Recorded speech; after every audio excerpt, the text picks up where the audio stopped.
Bienvenue dans un œil sur les médias avec Karim Yaoui. Bonsoir Karim. Bonsoir. La presse étrangère s'arrête sur l'élection de Jean-François Copé à la présidence du plus grand parti de droite en France. Exactement, et on en parle beaucoup. Ça a l'air de passionner nos confrères de la presse étrangère, comme du côté d'El País notamment, où on a des mots assez durs pour Jean-François Copé. On parle de lui comme d'un populiste au discours teinté de xénophobie et dont les partisans sont des extrémistes bruyants. Du côté du Daily Telegraph, on évoque aussi Copé comme un populiste, comme un outsider populiste, et on rappelle l'affaire du racisme anti-blanc censé être un fléau dans nos banlieues, ironise le quotidien britannique. Et puis The Independent, non, ça c'est pas The Independent, voilà, je vais vous le montrer. The Independent donne une définition de la droite décomplexée chère à Jean-François Copé. On explique que c'est une posture qui consiste à refuser toute alliance avec le Front National tout en lui volant certains de ses thèmes nationalistes, autoritaires et anti-immigration. Et puis je vais vous montrer Der Spiegel rapidement, pour qui l'élection de Copé est porteuse de désunion. Avec lui, l'UMP risque de perdre son rôle de formation politique englobant le centre. Et après la victoire de Jean-François Copé, il y a eu le coup de fil à Nicolas Sarkozy. Et comme le souligne le Lab, ce n'est pas Nicolas Sarkozy qui a appelé Jean-François Copé pour le féliciter, mais Jean-François Copé qui a appelé Nicolas Sarkozy pour se faire féliciter.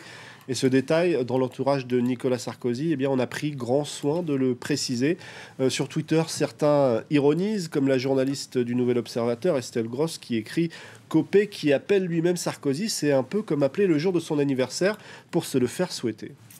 On revient sur une affaire de hacking dont on a parlé il y a quelques mois. On en avait parlé, c'était le site du Télégramme qui avait sorti l'affaire, une attaque contre le site de la présidence de la République. On en sait un petit peu plus sur cette opération de hacking.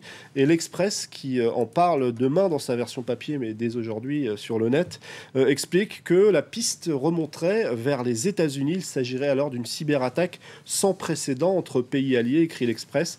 Les hackers, je vais vous montrer cette page du site internet de l'Express, ont réussi à pénétrer au cœur du pouvoir français. Ils ont pu fouiller les ordinateurs de proches collaborateurs de Nicolas Sarkozy, parfois des conseillers très proches, mais aussi l'ordinateur du secrétaire général Xavier Muscat. En fait, tout a commencé via Facebook. Via Facebook, les assaillants ont d'abord identifié sur Facebook les gens qui travaillaient sur le site de l'Élysée. Ils se sont ensuite fait passer pour des amis. Ils ont ensuite invité via un message électronique ces personnes à se connecter sur l'intranet du château de l'Élysée. Mais ce lien menait à une fausse page web. Elle était très bien imitée. Évidemment, certains se sont fait avoir. Ils ont rentré dans leur mot de passe pour accéder au site de l'Élysée, qui n'était pas le site de l'Élysée. Évidemment, ça suscite beaucoup d'interrogations. Du côté de l'Express, on est allé voir Jeannette Napolitano. On l'a interrogée sur cette question. Jeannette Napolitano, elle est secrétaire d'État américaine à la sécurité intérieure. Et elle a clairement botté en touche avec une langue de bois absolue. Elle a juste dit « Les Américains n'ont pas d'alliés plus grands que la France ». Ce n'était pas la question posée.